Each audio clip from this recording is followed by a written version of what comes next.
Hi, and welcome to this issue of News Direct, the podcast. I'm joined by James Sweeting, who is the chairman, I think that's the way to say it, isn't it, of Lincoln and York, which I'll let you tell us a bit more about how that, but you've had quite a long career, I think. I think we're not dissimilar in age, but 56 on Monday. Yeah, you're a lot older than me. Yeah. So there's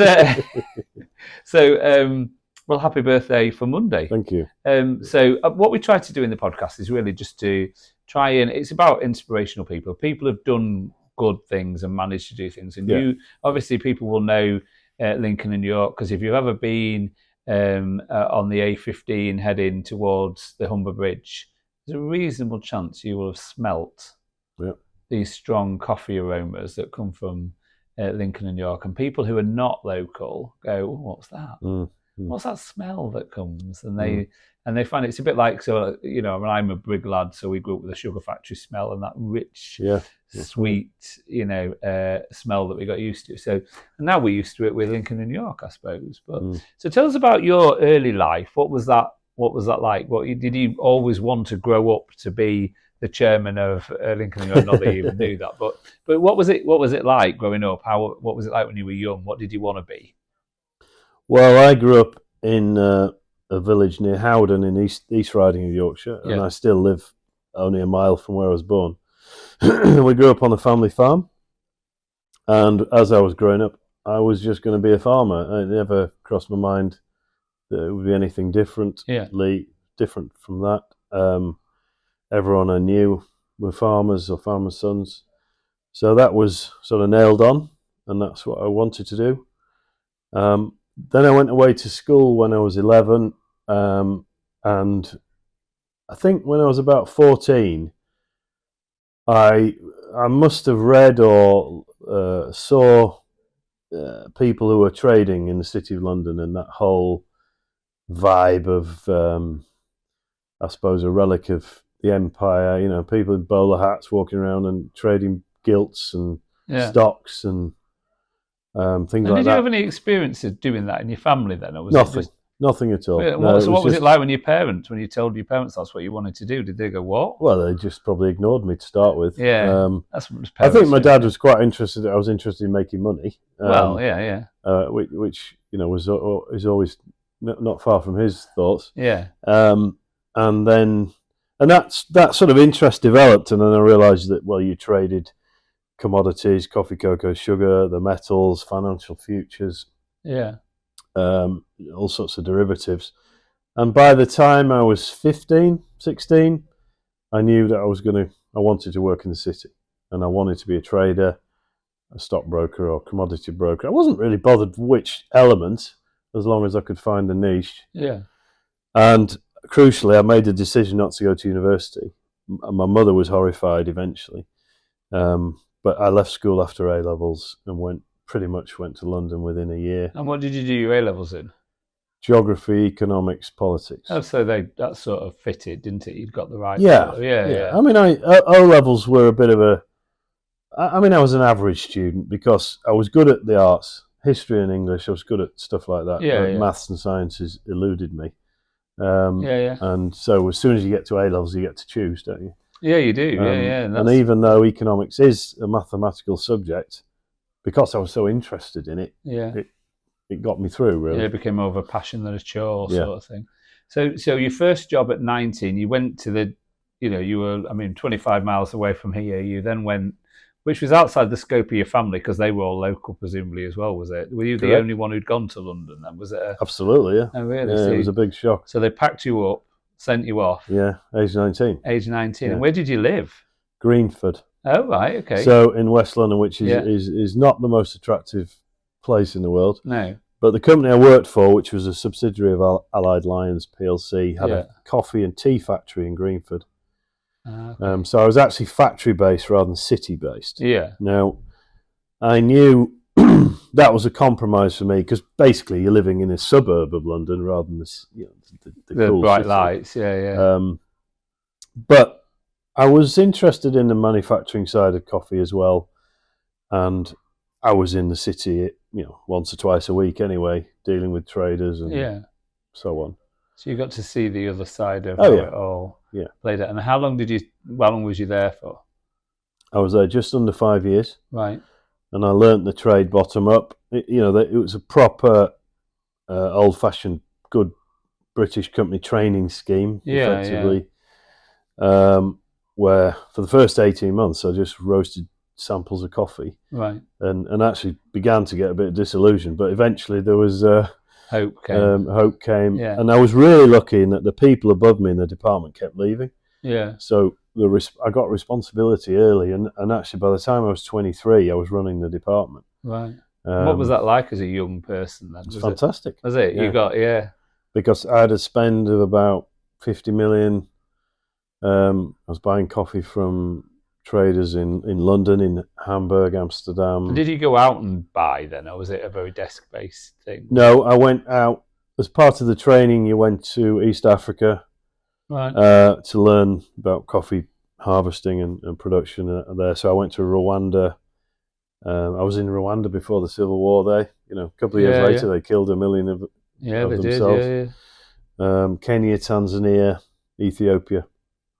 And I went to the US as well. We had a sister company in the States, in New Jersey and Atlanta and Miami. And then I travelled in Europe visiting traders and decaffeination plants and things. So I did a bit of travelling, if that answers the question. Yeah, it does. Yeah. And then, so what was next after then? What was, you got all those skills? So this is where the Lincolnshire connection comes in, because the first week I was at Lyons, the first year, I went on a coffee course run by the International Coffee Organisation in Berners Street in the West End of London, and it was well attended by all aspects of the industry. So basically, junior people learning, and the grand old dames, if you like, of the firms would deliver lectures on various topics, so buying, shipping, insurance, quality, and all this stuff. Anyway, that course, I met Simon Herring, who is my business partner, who's from West Raisin. Yeah. He worked for Cargill, which is a big US trading house. But he's a little bit older than me. He'd been there a few years, and he basically had enough. He wanted to come back to Lincolnshire and do something. Yeah. He thought about coffee roasting, and we sort of, how did he come to that though? Because that's a bit. I was going to say, how did he come from it? Because Cargill's very industrial, wasn't it? It was No, Cargill was a commodity trading house. So it was just commodity, right? So how did he come to coffee then? Was he? Well, he was trading coffee. Okay. Yeah. And he used to sell to me coffee from Kenya and Tanzania and so on. Yeah. So that's how we met on the course, and we had a bit of a relationship. And I just said to him, he told me what he was going to do or think, and I said, well, look, let's stay in touch, because actually I want to have my own business. I don't want to work for somebody else. Yeah. In our family, we didn't know anyone who worked for anybody else. No. Farmers they all have their own businesses, right? So, not that doesn't come without risk and headaches and all the other things that you. Well, of course, but you don't think about that when you're 22. Don't. So, no, you don't. That's the advantages of you. You learn that later. So, anyway, cut a long story short, that's what we did. I left. He got started, and he rented a lockup in Brigg, Island Car Road in Brigg. Yeah. And then I joined him a year and a half later, and after a bit of arguing, we called the company Lincoln and York Limited. He had a silly first name for it, but I'll leave that. And that was Jan 31st, 94, I think. And what's it been like having a business partner? Because sometimes that can be quite a tense thing. Because even if you're friends and you have a good relationship and you're both trying to make money and build a sustainable business, that can be tough, can't it? Well, first of all, I'd say don't go into business with friends. Yeah, that's your first advice. That would be, I do a talk, and I have a list of 25 items. Yeah, and that's on the list. Is it? Yeah. Right. The second, but to answer your question, it was really important to have a partner. I mean, two heads are better than one. The usual thing. You can also pool capital. Yeah. as long as you're both aligned, Yeah. generally it's going to be a good thing, I would say. And did you have a family or anything at that stage then, or did that? No, I was 24. You were just 24, and you were. Were you back living at home? I came back home, and that was a bit of a shock. I was going to say, I haven't got rid of you. Yeah. Then you came back to be larger than life as a 24-year-old. Well, yeah, but I had no money now. Yeah. Because I'd left a good job, a good salary. Yeah. And, being feted all the time by traders, going out for dinner all the time. Yeah. So you've been ruined. You're back in your dad's back bedroom. Yeah. And then coming to Island Car Road Brig on a wet February morning. Yeah. So what was that like then, that process into starting the business? Because always there's that inception period. Usually people try to manage to keep the job, but clearly that wasn't an option for you. You couldn't. The best advice they usually give you in the early days is keep your job for as long as you can, and then then leap. I think you got to be all in. Okay. Yeah, that's interesting. I think a lot of people fail because of what you just because they're trying to juggle two lives. Can't let go, and that's security. No, you've got to. It's a bit binary, I think. You do one or the other. Yeah. But that first year was the worst year of my life. Was it? Why do you say that? It was. Well, it was a bit of a shock coming back here. What bit of money I had, I'd put in the business. We didn't draw any money. I think we drew £100 a week for the first 2 or 3 years. Yeah. It was, and trying to get a business off the ground. And with no disrespect, North Lincolnshire was not the centre of the UK coffee scene. No, at that time. I think we can all agree that. Yeah, well, yeah, but I'm talking about 1994. Never mind 2025. Yeah. It was hard work. And did you find that people struggled to connect with where you were from then? Was that a barrier, or was it? No, it was just a product thing. Was it you had to establish your product, prove you could do it, and then flog to markets? Is that? Yeah. No, it was nothing to do with. No, we wanted the place. So the evidence, what you could say then is that you could start a global or national business from here, and do a good job of it. You could make some money and hopefully build a successful business. I'm drawing that out as a reference. Yeah. Would you agree with that? No. Yeah, I think to be clear, we were only selling locally in the first place. Okay. So what were your customers then? Your initial? Anybody would have fresh coffee. So we roasted coffee, and we would go out with samples and knock on the doors of coffee shops, hairdressers, garages. So there used to be a little coffee shop in Brig. Did you see the little? You probably sold to them. I remember. Maybe. I'm sure. Yeah. Within 4 or 5 years, maybe 6 years, we had about 1,000 accounts between Scarborough and Lincoln. Oh, really? So that is, selling direct Indian restaurants, hotels, and so on. I mean, I've got quite a few stories, maybe not for today, but when we started, there was one espresso machine in a Italian restaurant in Scunthorpe, and one in Grimsby, and they were both bad payers.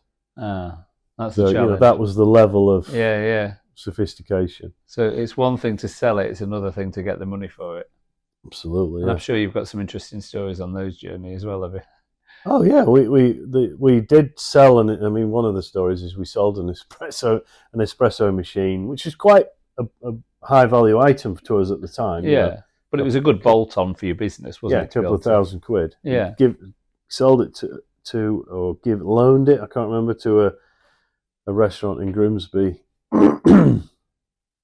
Or somewhere like that, Cleethorpes maybe, and anyway, of course he didn't pay, and we had to go in and collect it. Yeah. After a number of calls and meetings, and we went in, and Simon and another guy grabbed the machine, and I had to fend the other guy off, and he had a hammer. Oh God. And he just started smashing the place up. So that was We earned a beer that day. I was going to say, these are the high lives of being in business, you see. So don't you sit there and count the cash, It was really important to us because it was on our balance sheet, was that damn thing. So we needed it back. Yeah. Well, and it's true though, isn't it? I think, at the end of the day, the work day hasn't stopped when you're in business. Would you say that? It's always on my mind. Yeah. However, and I suppose the more you grow. So how would you narrate the story of your business today from the origins of you two being on Island Car and Brig, which anyway it's that industrial estate as soon as you come in on the left hand side. Yeah. How would you narrate your story to where you are now at Elsham? And was there some steps in the middle? Or? Oh, of course, there's steps. So we had one lockup in Island Car Road, then we had two, and then the third one, and then we had one across the way, and then we got a little forklift to move stuff between. Yeah. As the business was growing, what really changed was that took us from being a local supplier and was realizing that actually we were better at making products than some of our competitors or even some other people around the country. Right. And we realized that actually what we should do is get in a car, go to London or get on a train maybe, and say to people, look, who are, say, distributors in their own area of product, say, look, we'll let us roast your coffee for you, and then means you can focus on what you're doing, and you've got all sorts of problems with emissions in the city, in London, and so on, of course, and hassle. You just focus on selling it, and we'll make it for you. We'll be better than you, and we'll be cheaper than you. So you remove some of your competition by adding value to your own business. Yes, you could look at it that way. Yeah. But they became our customers, and some of them still are. Okay. 20 odd years later. So it was really just accelerating probably what was going to happen anyway. Yeah. But it meant that suddenly we were a national business. Yeah. And so we sold the local business, actually. You used to be able to see Lincoln and York swing signs outside cafes. Yeah, I remember. Yeah. We sold that to focus on manufacturing for others. And that's where we are today. We're a private label manufacturer for what we call the out-of-home trade, which is hotels, coffee shops, but chains of them, you know. We can't sell to Mrs. Miggins' pie shop anymore. No. Everything goes minimum pallet load sort of thing. Yeah. And you know, today we're sort of 75 million turnover business, and we trade all over the UK and into 25% into Europe. Right. So back to your point before, the fact that we're in North Lincolnshire, up at Elsham, has no, you know, it's a positive for us generally for trading around the world, around Europe, or around the UK for that matter. Yeah, being in the sort of Humber area has been an advantage, presumably, isn't that? It's been really good for logistics. Yes. Plenty of haulage. Yeah, we're quite well connected here. I think we underplay that. But it's really. Yeah.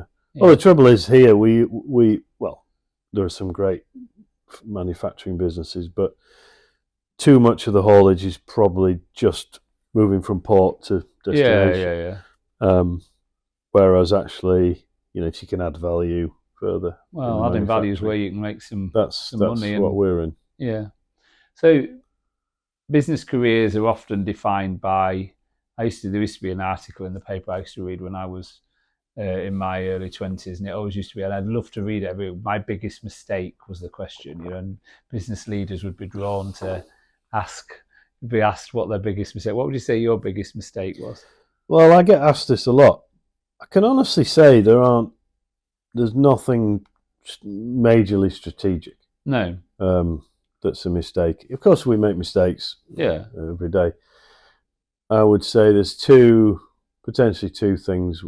The first is people. Yeah. You know, our biggest mistakes are in terms of employing the wrong people, so people-related mistakes, if you like, where you recruit a candidate, you think they're going to turn out well, they don't. You drag the process out too long. Eventually, you get rid of them, but really, you should have got rid of them straight away. Well, it's not a good fit for them. They're obviously processing a load of stress if they don't feel like they fit in the organisation. It's not easy for anybody, that is it? No, but most times they think they're okay. Yeah. You know, so I always say that everyone, including me, has a lack of self-awareness. Yeah. You know, and over-promoting people. The classic is where let's say you've got a great salesman. Yeah. And they are, you know, number 1 out of 5 or 6 salesmen by a clear margin. So you make them sales manager. Yeah. It's the worst thing you can do. Yeah. Because they're good at selling, not at managing. Yeah. It's like making the best football player or best rugby player your captain. Yeah. It's probably going to be a disaster. Yeah. Because that's not what they're good at. No. So, there are lots of little people mistakes. Yeah. And, you never eliminate those because you're dealing with the unknown, really. Yeah, well, people are probably the most complex thing that you have to deal with. And some of them are customers, some of them are employees, That's right. some of them, it's a... Well, you know what they say, if it wasn't for staff or customers, we'd have a great business. It's true. Be quiet for the accountants, but it's true. So, what would you what would you say as advice? I'm sure you ask this all the time. There will be people watching this, and actually, the purpose of this as a podcast is to get people to relate to people who've been on the journey that you've been on. So people don't just see it as where you are now, but they think about what it was like at the start, where two sort of mates who knew each other from a journey who then went on to take that leap into 1 unit, 2 unit, 3 units, and obviously the big purchase being that forklift truck that went between. That's right. So what advice would you give, not to people who are in that sort of space who think, actually, you know what? We'll have 3 bits of advice, because I know what one of them is going to be, which is make the leap. Well, you've already said that. Just do it. Rip the plaster. What would your other 2 bits of advice be to anybody aspiring to go into business? I could probably make it more than 3. But if I had to keep it to 3, one would be make the leap. Yeah. Because what's the worst that's going to happen? Well, assuming you're young enough. Well, there's the point. So I will caveat this by saying it's a lot easier if you're starting when you're young. Yeah. When you don't have any dependents, wife and kids hanging around. Yeah. So that, let's say that. And I have a lot of respect for people who do it later in life when they do have family and have to put their houses on the line. Yeah. Well, and the more you've got, the more they expect. And there's more risk. Yeah. So, assuming it's a youngish person, and they haven't got too much in the way of baggage, I would say, A, make the leap. B, persistence is the most underrated attribute of all. Yeah. And consultants will never talk about that, and business advisors, because it's not academic enough. No. They can't put a ratio to it or an equation. Yeah. But the ability to just keep buggering on in is really key, because there are days and weeks when you just think the world's coming in. Yeah. And you have to keep going, and too many people give up. Yeah. If you can keep your head when all around you are losing theirs and blaming it on you, it's a fact, isn't it? Yeah. So the persistence is really important. Just, that focus, just keep going. You've got a plan. Obviously evaluate as you go, keep testing your plan. But keep going and don't give up. That would be the number 2. And number 3 would be well capitalized. Right. So many businesses fail because they haven't got enough capital. Yeah. And I think it's worth waiting a little. So let's say you have a business idea. Yeah. Or a mate says, "Come on, let's go and do this." Yeah. Just take stock and go, well, actually, if we just waited another 6 months, we can put another 10 grand in the pot. Yeah. Or another 20 or whatever. Build some resilience before you start. Yeah, because things will go wrong. Yeah. And you need that a bit of a buffer. And what happens when people start running out of money is they then are taking the eye off the business, and all they're worried about is getting money in. Yeah. And they will usually take it from the easiest source. Yeah. And the easiest source is likely to be the highest rate of interest with the most onerous penalties. Yeah. And the extension to that is, if you're in that position, you are very unlikely to have a good relationship with a bank. Yeah. And so you need a good relationship with a bank. Yeah. And don't overspend. Yeah. That early capitalization is really key, because that's why businesses fail. Or you'll end up taking on customers that are not good customers for a good fit for your organisation to try and you end up with an unprofitable business rather than one that, it's, as you say, you're purposely chasing cash. So I think they're really good. And so if someone was a bit older if somebody was a bit older, what would you say there? What would your advice be there? Because, like, sometimes there is something about being a bit older and having the experience that life gives you. What advice would you give to somebody if they were in, well, our sort of age, 50 now, saying, actually, I've got 10 good years of work in me. I could start a business. I could make a difference. What advice would you give to them? I mean, some of it will be common. Of course. All those things I just mentioned are all common. Yeah. And you'd like to think if somebody was our age that they would have a bit of fat on their backs, if you like. They can cope. I would say, break the plaster, do it. Because if you don't do it now, you never will. No. At that age. And I think I would probably say, because we do see people of that sort of age coming in, especially if they get a redundancy check or something like that, and they open a coffee shop or they open a business. is do your sums. Yeah. Do your sums, because if you do lose a lot of money, it's going to be harder to get it back at that time. So make sure you do your sums. Plan for every eventuality. And don't be naive. Yeah. Just because you were good in your job, nobody cares when you walk out that door. No, it's true. You're only as good as your last experience, aren't you? Nobody cares. And I see it a lot where you're well, it happened to me at age 24. You're a big fish in a small pond. Everyone's being nice to you and respectful of you. When you go out the door and try and sell something, all that disappears. Yeah, it's gone, isn't it? I do think there are occasions when someone's built up such a level of expertise, let's say, or knowledge of let's say even in your line of work, you might say, well, I know how this local government stuff works, and I know how this tendering works. I reckon I could do it better. Yeah.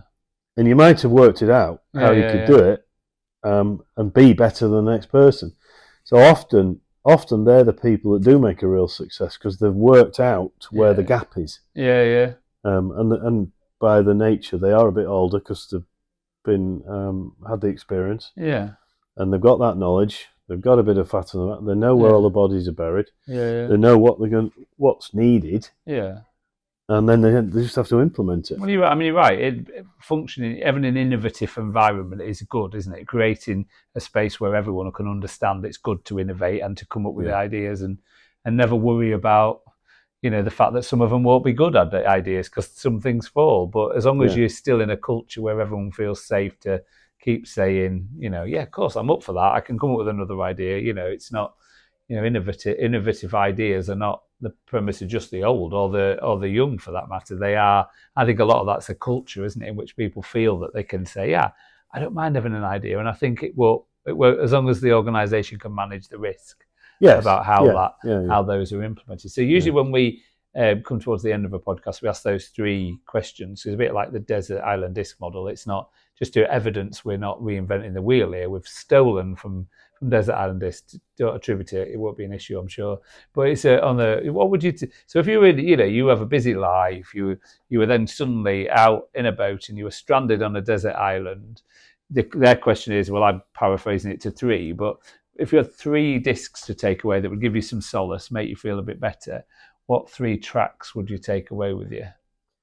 So it can't be a podcast. Well, you could have a podcast. Yeah, we'll accept that. I'm turning to Lauren Laverne. Well, apart from the Rob Waltham podcast. Oh, of course. Well, yes, I highly recommend that. Well, you can have anyone. Come on. Okay. I mean, I am a bit dull in that what I do in my spare time. I don't listen to a lot of music. I'll be honest with you. I don't. I once had a car. I had it for 3 years, and they came to collect it, and the guy said, "So there's still plastic on the cover." The I've never actually used it. Oh right. Okay. So you tie me down. Yeah.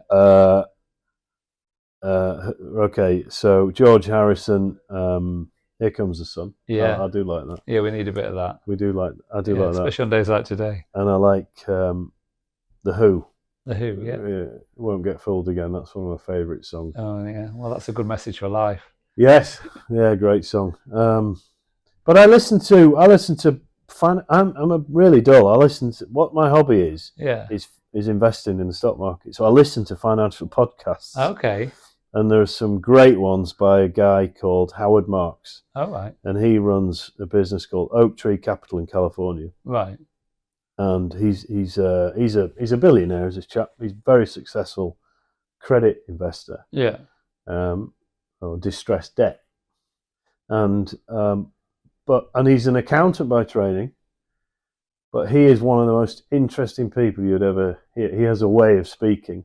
Okay. Which, if you're interested in those subjects, he has a very good way of discussing business and the business cycle and stuff like that. So if you're a bit of a geek, like I am, on this sort of thing. Yeah, but you know what you like. Now, the other thing they say on a desert island disc is that you have a luxury item, something you don't think you can live without. Now, in past, we've had dressing gowns too. We've had I can't remember. We had some crafty stuff somebody wanted to take so they could keep doing what. So what would you choose to take as a luxury item? My Dennis lawnmower tennis court. Sorry, the lawnmower for my tennis court. Okay. Yeah, that is my luxury item. Is it? You're on a beach. Come on, what are you going to do?